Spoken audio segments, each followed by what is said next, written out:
요즘 세상 사람들을 만나면서 여러분 느끼는 느낌이 무엇입니까? 그들은 무엇을 위해 살고 무엇을 위해 달려가고 있는 것 같습니까? 요즘 특별히 많은 사람들에게 관심은 건강이고, 건강하되 장수의 건강이 많은 사람에게 가장 큰 이슈가 될 겁니다. 그래서 보험도 자꾸만 시간들을 늘려가면서 새로운 상품을 만들고 있고, 또한 건강식품들은 얼마나 홍수처럼 우리를 유혹하는지 모릅니다. 그런데 지난날 참으로 건강과 장수의 비결을 찾아 나섰던 한 분의 소개는 우리에게 새로운 도전을 하고 있는 이야기가 아닌가 생각합니다. 서울대 외과 교수인 박상철 박사님은 그가 전국을 다니면서 의료 봉사를 하면서 약 900명 정도 장수한 노인들을 만나면서 어떻게 그분들이 장수했을까? 공통 분모들을 찾았습니다. 그런데 그분들을 만나서 장수의 비결을 찾는 중에 3가지 공통 분모를 찾았는데, 오늘 이 무더위에 교회 나온 여러분들, 이 방송을 듣는 분들 작은 팁을 드리려고 합니다. 첫 번째, 900명 되는 장수한 노인들의 공통된 분모는 가족 간의 사랑과 그 가족 안에 아름다운 섬김이 있는 가정, 그 가정 안에 장수의 비결이 숨어 있는 걸 발견했습니다.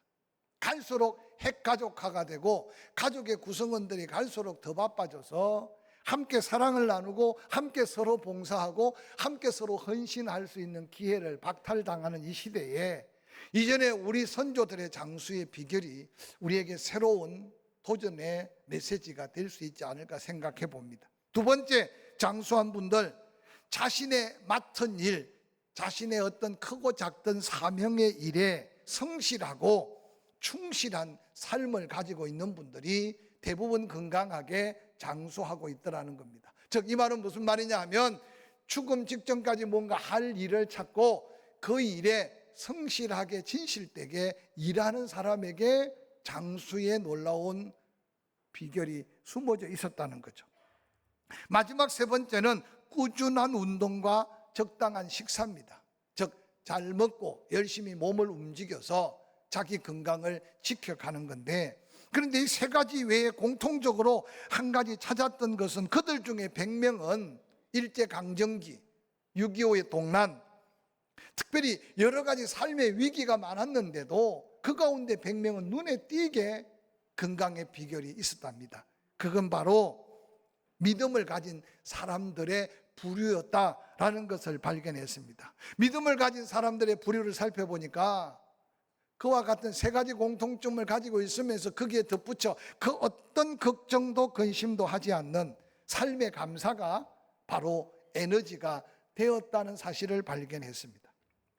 특별히 올해 104세, 또 한 분은 103세, 104세 먹는 할머니는 그리 가깝지 않은 교회를 걸어 다니면서 예배를 드리는데, 걸어 다니면서 늘 마태복음을 줄줄줄 암송하고 다니는 할머니의 건강 뿐만 아니라 103세 한센병을 앓았던 할머니는 17세에 소록도에 들어갔지만 그래도 계속 장수를 하고 살았는데, 그 장수의 비결은 하나님이 나와 함께 하신다, 그러면서 항상 웃고 살았다라고 하는 고백을 그의 책에서 소개하고 있습니다.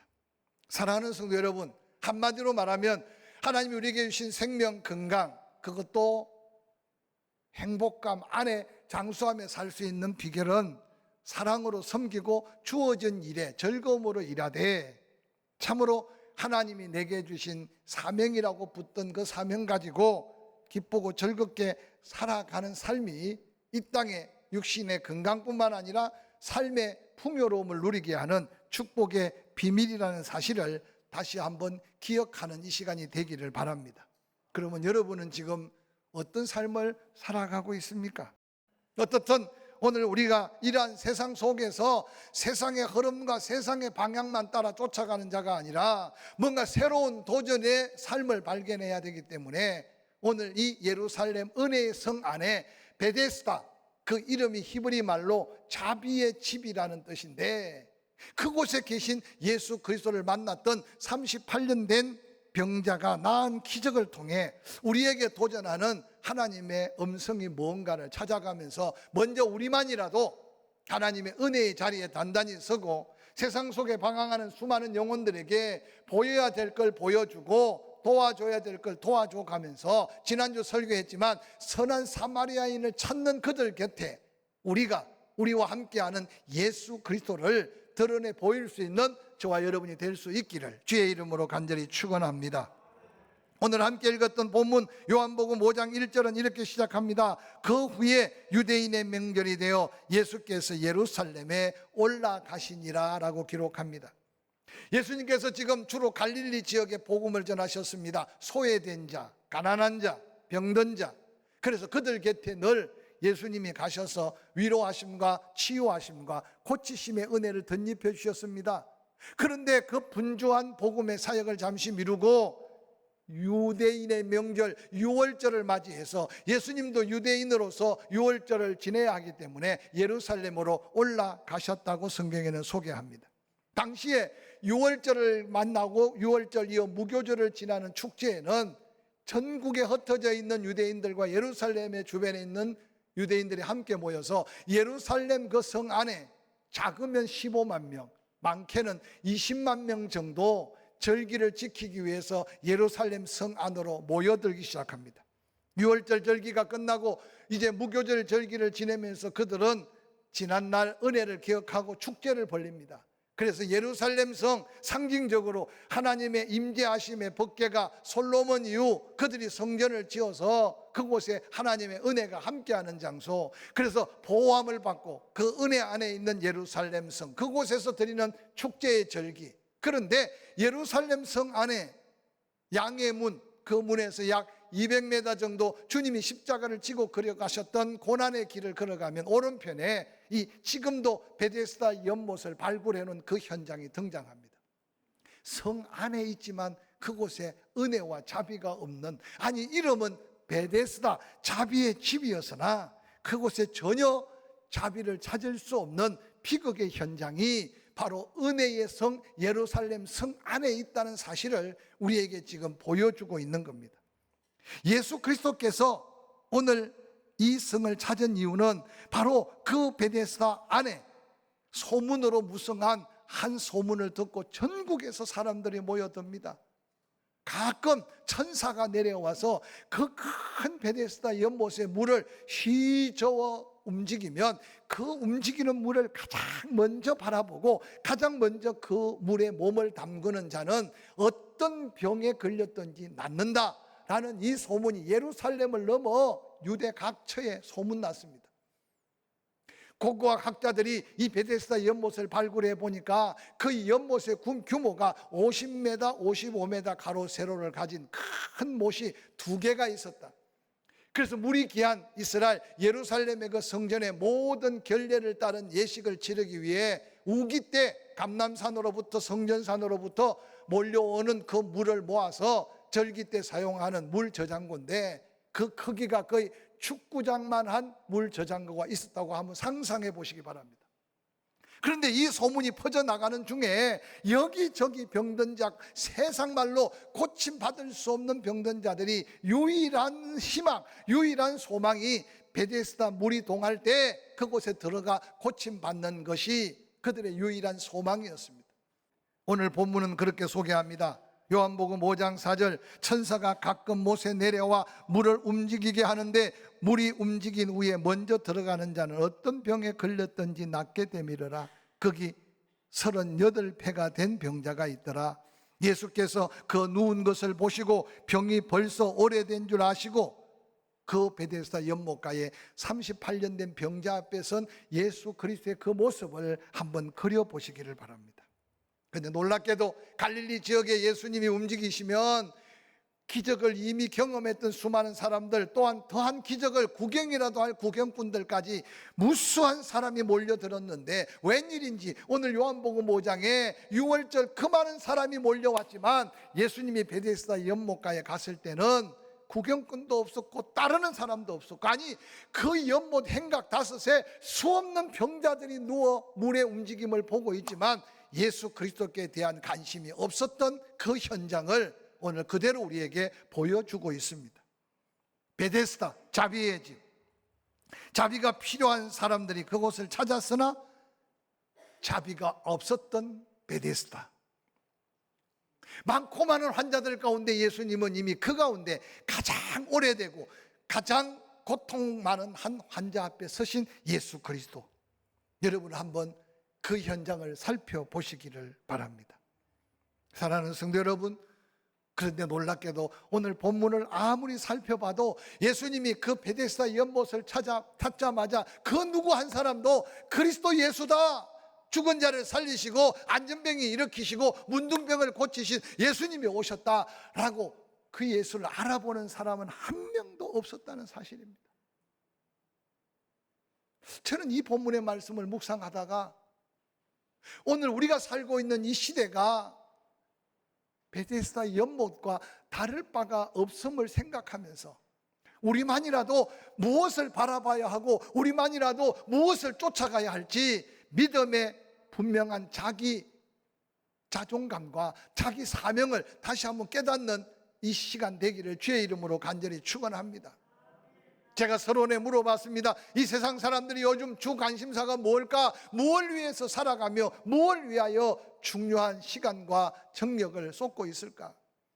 오늘 베데스다 연못가에 있는 사람들은 물만 바라보고 있었습니다. 언제 물이 동할지, 그 물이 움직일 때 내가 들어가면 낫겠다는 그 소망, 소문에 찬 소망 하나를 가지고 날이면 날마다 물만 바라보다 보니 예수가 그들 가운데 서 계시지만 그 예수가 그리스도 예수이심을 발견하지 못하는 어리석은 베데스다 연못가, 이름은 자비의 집인데 자비가 없고 자비를 베풀 자도 없는 그 베데스다가 오늘 우리가 살고 있는 이 시대가 아닐까 생각해 보면서 예수님은 38년 된 가장 오랜 병든 자, 가장 고통받는 그 자 앞에서 묻습니다. 네가 낫고자 하느냐? 다른 본문에 보면 예수님이 내가 뭘 해주기를 원하느냐 그럴 때 보기 원합니다, 낫기를 원합니다, 아니면 도리어 열 문둥이들은 고쳐주세요, 다윗의 자손 예수여 살려주세요 라고 부르짖었는데, 은혜의 성 예루살렘 성 안에 있는 그것도 자비의 집에 머물러 있는 그들은 조상 대대로 경험해왔던 하나님의 은혜를 깨닫지 못했고, 뿐만 아니라 하나님이 보내신 예수 그리스도께 그 놀라운 은혜를 구할 수 없는 비극의 현장을 성경은 소개하고 있습니다. 그들의 조상은 이미 이전에 여호와 하나님, 치료자 하나님, 여호와 라파의 하나님을 경험했고 그들은 이미 그 하나님을 알고 있었을 겁니다. 출애굽기 15장 26절은 이렇게 기록합니다. 너희가 너희 하나님 나 여호와의 말을 들어 순종하고 나 보기에 의를 행하며 내 계명의 길을 기울이며 내 모든 규례를 지키면 내가 애굽 사람에게 내린 모든 질병 중 하나도 너희에게 내리지 아니하리니 나는 너희를 치료하는 여호와다. 할렐루야. 출애굽의 기적을 맛본 하나님의 백성들, 3일길이 되어 준비한 물은 다 떨어지고 갈증으로 인하여 엄청난 고통을 당할 때 에담 광야 홍해바다 끝자락에 물이 있기에 그들이 앞선 자가 마시고 난 다음 복통을 일으키고 죽는다고 아우성을 칩니다. 차라리 물이 없었으면 그냥 묵묵히 갔을 텐데 물을 보고 그 물을 먹어야 되나 마셔야 되나 묻지 않고 먹었던 성급한 사람들, 그 홍해 바다의 삼투압 작용으로 나온 그 광야의 짜디짠 짠물 썸물, 그 물을 마시고 복통하며 뒹구는 그들 원망하며 탄성을 자아냅니다. 그때 모세가 하나님 앞에 기도합니다. 하나님이 모세에게 들려준 말씀이 이 말씀입니다. 저는 오늘 먼저 믿는 우리가 여호와 라파의 하나님의 약속한 이 음성을 다시 한번 기억하는 시간이 먼저 되기를 주의 이름으로 간절히 축원합니다. 여호와의 약속하신 말씀을 들어라. 그 말씀을 믿음으로 들었다면 순종해라. 그리고 그 말씀대로 살아봐라. 그때 내가 약속한다. 애굽에 내렸던 수많은 질병의 재앙을 너희에게 내리지 않겠다. 혹이라도 병 들었을지라도 너희 병을 고쳐 치료할 것이다. 그래서 내 이름이 여호와 라파다. 치료하는 여호와다. 할렐루야.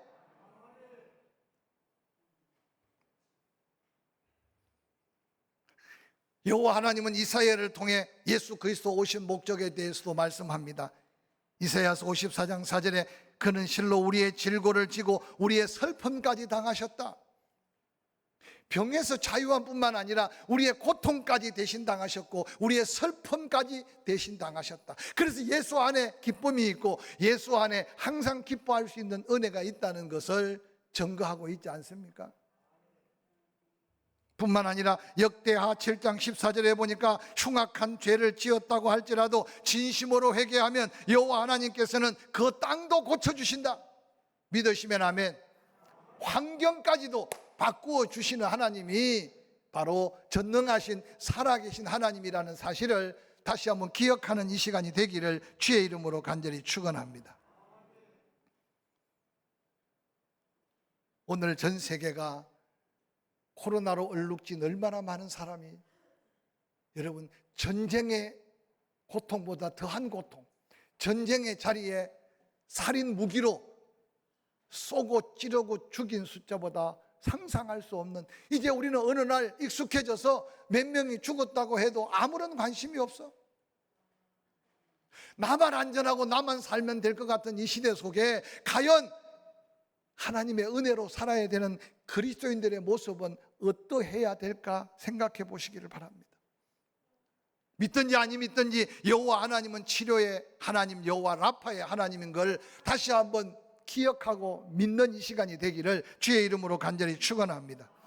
예수 그리스도께서 오셔서 살리고 고치신 그 기적의 능력을 다시 한번 확신하는 이 시간이 되기를 주의 이름으로 간절히 축원합니다. 16세기 프랑스에 유명한 외과 의사 한 분이 있었습니다. 이름은 암브로스 파레라고 하는 의사입니다. 그분은 늘 수술을 끝나고 나면 간호사들, 주변에 돕는 의사들이 알아들을 만하게 중얼중얼 늘 중얼거리는 말이 있었습니다. 수술을 끝나고 난 다음에 날, 그런데 그가 어느 날 나이가 들고 죽음을 맞이합니다. 많은 후배 의사들이 장례를 치르면서 그의 묘비에, 그의 삶의 한 부분을 써야 되는데 뭘 쓸까 하는데 여기저기 만장일치로 우리 선생님, 우리 선배 암브로스 파레가 수술만 하고 난 다음 외치는 그 말을 모두가 기억하고 있지 않습니까? 그래서 그분들이 그 말을 그 묘비에다가 세워 썼습니다. 암브로스 파레의 묘비에 쓰여져 있는 말은 나는 상처를 싸매줄 뿐이다. 상처를 고치시는 이는 하나님이시다. 라는 이 유명한 말입니다. 우리 가까이 설림병원에도 포항의 수바이처라고 말할 수 있는 귀한 장로님이 어렵고 힘들게 병원을 세우고 그 병원이 믿음으로 세워져 갈 때 병원 입구에 들어가면 우리는 치료하고 고치시는 분은 하나님이라는 그 글귀가 어느 날 사라져버린 현실이 너무 안타깝습니다. 사랑하는 성도 여러분, 지금도 긍휼이 풍성하시고 자비로우신 하나님, 고치시고 살리시고 그것뿐만 아니라 영원한 생명까지 예수 그리스도 안에 주시는 그 하나님을 다시 한번 기억하시는 저와 여러분이 될 수 있기를 주의 이름으로 간절히 축원합니다. 자비로우신 예수 그리스도께서 예루살렘 성 안에 축제의 현장에 가 계시지 않고 좌절과 절망 속에 죽음의 그림자에 들어선 그들 곁에 다가섰습니다. 알아보든 알아보지 않든 간에 예수님은 오늘 38배 된 병자 앞에 섰습니다. 6절 예수께서 그 누운 것을 아셨습니다. 벌써 오래된 줄 아셨습니다. 그러고는 그에게 말합니다. 네가 낫고자 하느냐. 사랑하는 성도 여러분, 은혜를 잃어버리고 자비의 집에 자비가 짓눌러진 그 현장에서 네가 낫고자 하느냐고 물으신 그 예수님이, 고치실 수 있는 예수님, 네가 낫고자 하는 묻는 그 예수님이 치료할 수 있는 예수님인 줄 모르고 있는 이 불행한 인생들이 바로 베데스다 연못에 물만 바라보는 인생들이라는 사실을 기억하시기를 바랍니다. 우리 주변에 수많은 사람들이 힘들다 죽겠다 못 살겠다 아우성 칠 때, 사랑하는 성도 여러분, 그들 곁에서 여러분의 모습이 어떠해야 할지를 한번 다시 생각해 보는 시간이 되었으면 좋겠습니다. 그 병자가 안타깝게 예수님께 하는 고백을 들어보십시오. 5장 7절 병자가 대답합니다. 주여, 물이 움직일 때 나를 못에 넣어줄 사람이 없어 내가 가는 동안에 다른 사람이 먼저 내려가나이다. 모두가 물만 바라보고 있지만 이 38년 된 병자는 아마 오래되었기 때문에 더 좋은 자리를 차지하고 누웠을지 모릅니다. 그런데 그가 물이 움직일 때를 발견했다는 거예요. 자비를 누릴 수 있는 기회를 발견했다는 거예요. 근데 그가 스스로 움직일 수 없는 거예요. 그래서 옆에 사람한테 나를 좀 못에 넣어달라고 말하니 옆에 사람이 먼저 들어가서 고침받고 나아가는 때가 한두 번이 아니었던 것 같아. 그는 이미 이제 자기 병을 고칠 소망보다는 물만 바라보다가 물을 통해 소망을 가졌는데도 자비를 베풀어 주는 자가 없어서 도리어 이제 마음의 상처까지 깊어지는 그의 안타까운 탄식의 소리가 오늘 본문에 기록되어 있는 거예요. 주여, 물이 동하는 걸 내가 봤습니다. 그런데 아무도 나에게 자비를 베풀어 줄 사람이 없어서 이제는 고침받을 소망까지 잃어버린 38년 된 병자를 한번 바라보시길 바랍니다. 사랑하는 성도 여러분, 영혼의 관심을 가져야 그들의 영혼이 눈에 보여요. 영혼의 관심을 가져야 이 탄식의 소리가 들려요. 영혼의 관심을 가질 때 내가 믿는 예수가 어떤 예수인지 내 안에 확신되어지고, 강도 만난 자가 찾는 선한 이웃이 나라는 사실을 깨달을 때 우리는 자비의 손을 내밀 수 있고 자비의 사랑을 베풀 수 있을 때 물만 바라보고 살 것 같은 그들이 예수 바라보게 되는 놀라운 기적의 역사가, 우리가 자비를 베푸는 그 도구로 사용될 때 하나님의 역사가 나타난다는 사실을 믿으시기를 주의 이름으로 간절히 축원합니다. 예수님은 그 병자를 탓하지 않았습니다. 너는 물만 바라보느냐? 이곳에 있으면 자비가 임하겠느냐? 베데스다 이름만 가진다고 해서 그곳에 자비가 넘치겠느냐? 내가 곧 자비가 된다. 내가 자비로우신 예수 그리스도다. 예수님은 그렇게 지금 그 앞에 섰습니다. 오늘 본문 마태복음, 요한복음 5장 8절에 예수께서 이르시되 일어나 내 자리를 들고 걸어가라 하시니 그 사람이 곧 나와서 자리를 들고 걸어가니라 라고 성경에는 말씀하고 있습니다. 저는 이 말씀을 묵상하면서 세상 사람들이 지금 교회에 관심이 있습니까? 그래서 세상 사람들이 관심이 없으니까 우리는 예수 전할 용기를 잃어버리고 산다면 함께 망하는 비극의 현장, 베데스다가 따로 없는 우리의 삶의 현장일 겁니다. 오늘 베데스다에 사는 모든 사람들이 다 예수께 관심 없이 물만 바라보고 있었지만 예수님은 그들을 탓하지 아니하시고 자비의 집에 자비가 없고 자비를 구하여도 자비를 베푼 사람이 없지만 내가 곧 자비로우신 하나님의 아들 예수 그리스도라고 당당하게 서서 외치는 이 예수 그리스도가 오늘 이 세상에 필요함을 다시 한번 기억하시기를 주의 이름으로 간절히 축원합니다. 원망이 가득하고 불평이 가득하고 좌절하고 절망하는 그들에게 필요한 것은 바로 자비 대신 예수 그리스도의 그 이름임을 다시 한번 기억하시기를 주의 이름으로 간절히 축원합니다. 절망과 낙심 속에 싸늘하고 조용한 베데스다. 그런데 그곳에 예수 그리스도의 이 놀라운 말씀은 모든 사람의 시선을, 그동안 물만 바라보고 있었는데 예수 그리스도를 바라보기 시작했습니다. 오늘 이 넣어줄 사람이 없다고 원망하며 탄식하신 그가 주변에 누가 나를 좀 도울까 자비를 구하다가 상처만 입었는데 자기 앞에 선 예수 그리스도가 자비의 주님이신 걸 새롭게 보기 시작합니다. 예수님의 그 말씀을 듣고 믿고 힘을 주는 그 순간, 물에 들어가서 고침받은 게 아니라 예수의 그 말씀을 듣는 순간 다리에 힘이 돋고 손에 힘이 돋고, 그래서 자기 침대를 들고 그 수많은 사람이 바라보는 베데스다를 가로질러 건너가고 있는 이 38년 된 병자를 함께 바라보시기를 주의 이름으로 간절히 축원합니다. 우리가 이전에 그 은혜를 얻어 살았고, 우리가 이전에 그 은혜를 얻어서 사명을 가졌고, 우리가 이전에 그 은혜를 통해 영생을 얻었고, 우리가 이전에 그 은혜로 지금 죽어도 천국 갈 확신이 있다면 대충 살아서는 될 우리의 사명이 아닌 것을 기억하시기를 주의 이름으로 간절히 축원합니다. 모두가 다 이기적이고 그 누구도 도울 사람도 없고 도움을 요청하는 사람도 없는 이 세상, 그러나 우리는